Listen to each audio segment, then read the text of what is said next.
Donald Trump को काफ़ी भव्य तरीके से वहाँ पर उनका वेलकम हुआ जब जैसे ही चाइना पहुँचते हैं। वैसे तो इन दिनों चाइना के दौर पर ट्रंप गए हुए हैं अपने काफ़ी सारे मुद्दे को लेकर के, जहाँ पर एक तरफ चाइना के राष्ट्रपति जिनपिंग खड़े हैं, वहीं दूसरी तरफ अमेरिका के राष्ट्रपति ट्रंप खड़े हुए हैं। ये दोनों आपस में काफ़ी अच्छे से दोस्ती लग रहे हैं, लेकिन इनके पीछे किसी तरीके का दुश्मनी भी काफ़ी ज़्यादा से वो टेंशन बनी हुई है। क्या वो टेंशन मिलने के बाद ख़त्म हो गई है या फिर अभी भी जिंदा है?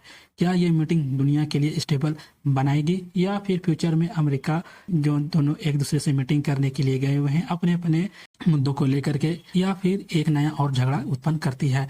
क्या है पूरा मामला? चलिए फिर हम लोग पूरा अच्छी तरीके से स्टेप बाय स्टेप समझते हैं। सबसे पहले यहाँ पर जैसे ही पहुँचता है ट्रंप जिनपिंग के यहाँ, तो वहाँ जिनपिंग भाई काफ़ी ज़्यादा अच्छे से खड़े रहते हैं उनका भव्य तरीके से स्वागत करने के लिए। वैसे ट्रंप अपने काफ़ी सारे मुद्दे को लेकर के, बिजनेस के लिए, एआई से रिलेटेड काफ़ी सारे उनके पास मुद्दे हैं जो कि लेकर के पहुंचते हैं। अब वहाँ पर देखा जाता है कि भाई क्या उनके मुद्दे को स्वीकार कर किया जाता है या फिर कोई और झगड़े का उत्पन्न होता है। यहाँ पर आप देखो कि इस तरीके काफ़ी सारे न्यूज में यहाँ पे निकल करके आते हैं। वैसे 9 साल के बाद यानी 2017 के बाद यह पहली बार ऐसा होने जा रहा है जहां ट्रंप चाइना के राष्ट्रपति से मिलने के लिए गए हुए हैं। लेकिन दोनों लीडर के बीच में काफ़ी ज़्यादा एक दूसरे से मतभेद भी रहती है।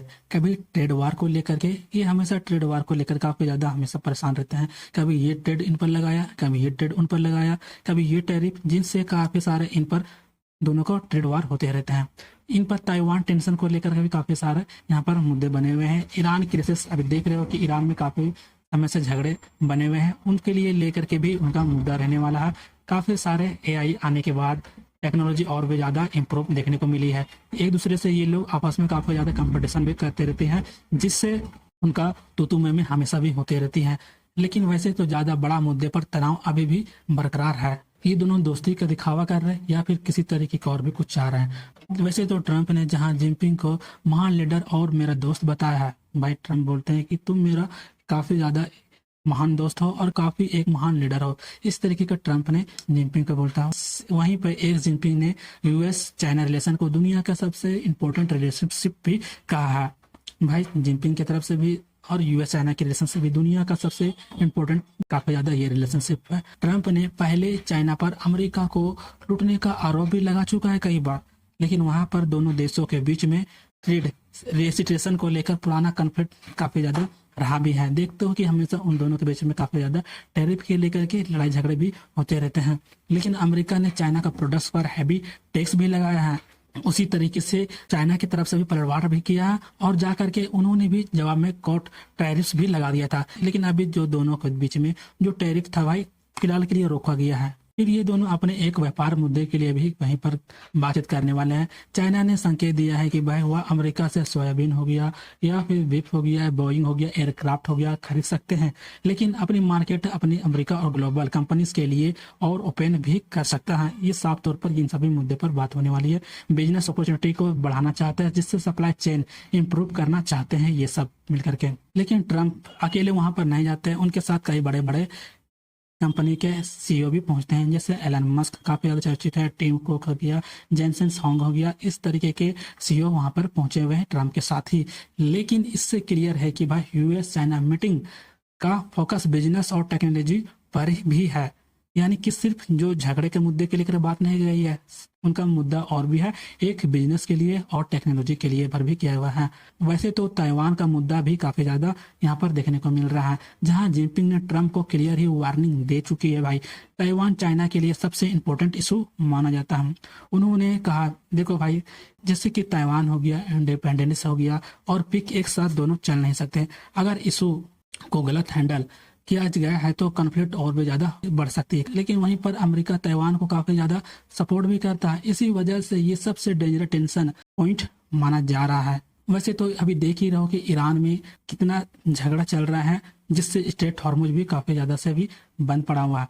वैसे तो अमेरिका का साफ कहना है कि भाई चाइना ईरान पर प्रेशर डाले, जहां हॉर्मुज जो कि है स्ट्रेट खुला रख सके, जिससे ऑयल सप्लाई है डिस्टर्ब ना हो। यदि किसी तरीके का ऑयल सप्लाई में डिस्टर्ब होता है तो भाई उससे काफी ज्यादा परेशानी भी देखने को मिलती है। इसलिए अमेरिका दबाव डाल रहा है चाइना को, जिससे वह प्रेशर बनाए ईरान पर और वह हॉर्मुज का रास्ता खोला रहे, जिससे ऑयल में किसी तरीके का आने जाने में परेशानी ना हो, क्योंकि दुनिया का लगभग 20% ऑयल जो इसी रूट से हमेशा गुजरते रहते हैं। जहां चाइना दुनिया का सबसे बड़ा तेल खरीदने वाला पार्टनर वही है, जिससे हॉर्मुज बंद होने से चाइना का भी काफी ज्यादा उससे नुकसान भी हो सकता है। वैसे तो ईरान का करंट सिचुएशन तो अभी जान ही रहे हो कि अमेरिका ने ईरान के पोर्ट्स को काफी ज्यादा उनको ब्लैक लॉट की है, जिससे ईरान ऑयल एक्सपोर्ट करना चाह रहा है, लेकिन काफी ज्यादा स्ट्रगल भी कर रहा है। उसके साथ स्टोरेज कैपेसिटी काफी ज्यादा कम पड़ रही है, ऑयल प्रोडक्शन भी रुकने का रिस्क काफी ज्यादा बढ़ रहा है। ये सब काफी सारे वहां पर उनके सिचुएशन में देखने को मिल रहा है। वैसे तो दोनों देशों ने मिलकर एक नया फ्रेमवर्क भी दिया है, जहां जिनपिंग के ये 4 रूल्स काफी ज्यादा इंपॉर्टेंट माने जाते हैं। पहले तो कोऑपरेशन, दूसरा हो गया हेल्दी कंपटीशन, तीसरा हो गया मैनेजेबल डिफरेंसेस, चौथा हो गया पीस। इस तरीके का ये 4 रूल्स देखने को मिल रहा है, काफी ज्यादा ये जिनपिंग के लिए इंपॉर्टेंट हो जाती है। वहीं कंपटीशन रहेगा, लेकिन डायरेक्ट वार अवॉइड करने की कोशिश होगी। देखो भाई, दोनों के देश में काफी ज्यादा कंपटीशन तो रहने वाली है, लेकिन थोड़ा सा अवॉइड भी करके चलनी होगी। वहीं पर एक बहुत चर्चित नाम आती है भाई, थर्सिस ट्रैप। आखिर ये थर्सिस ट्रैप है क्या? जब एक पावरफुल देश दूसरे पावरफुल को किसी चीज के लिए चैलेंज करता है और उस चैलेंज के बदले धीरे धीरे वार में बदल जाता है, तो उसी को हम लोग बोलते हैं भाई थर्सिस। वहीं पर एक जिनपिंग ने ये मुद्दा आखिर ये उठाया क्यों है? वैसे से दुश्मन का काम करने के लिए एक जिनपिंग का साफ साफ मैसेज है भाई, किसी तरीके का चाइना कोई भी वार नहीं चाहता। किसी तरीके का ठीक है, कोई झगड़ा हो रहा है, कोई विवाद हो गया, तो आपस में ही मिलकर के इसको खत्म किया जाए। दूसरा, वहीं पर बिजनेस और पॉलिटिक्स को भी लेकर के भी काफी ज्यादा बातें हुई हैं, जहाँ एक जिनपिंग चाहते हैं भाई जहां ट्रेड टेंशन कम हो। यहाँ पर देख रहे हो कि एक दूसरे के ऊपर टेरिफ लगाते लगाते काफी ज्यादा ये ट्रेड वार बन जाता है। इसके लेकर के भी काफी ज्यादा टेंशन कम हो, इसके लिए भी बात हुई है। अभी देख रहे हो कि ताइवान में भी काफी ज्यादा प्रॉब्लम रही है, और उसके लेकर के भी काफी ज्यादा वहां पर कंट्रोल में रहने के लिए बोला जा रहा है। अमेरिका और चाइना डायरेक्ट कॉन्फ्लिक्शन तक पहुंचे हुए हैं, लेकिन वहीं पर अब अमेरिका ने भी चाइना को अपने व्हाइट हाउस में स्वागत करते हैं और बोलता है कि आपको भी हमारे यहाँ स्वागत है। दोनों लीडर इस साल और भी मीटिंग करने वाले हैं। वैसे नवंबर में और दिसंबर में इस तरीके का और भी ज्यादा मीटिंग देखने को मिल सकती है फ्यूचर में। ये meeting future US China relation decide कर सकती है। ट्रंप और जिनपिंग के लिए ये मीटिंग सिर्फ एक डिप्लोमेटिक इवेंट नहीं था, इससे काफी ज्यादा प्रभावित भी पड़ सकती है, जैसे ग्लोबल ट्रेड वार हो गया, या फिर ताइवान सिक्योरिटी के लेकर के, ईरान ऑयल क्राइसिस के लेकर के, टेक्नोलॉजी और फ्यूचर वर्ल्ड ऑर्डर के रूप में भी। अब देखना है कि भाई आगे क्या हो सकता है।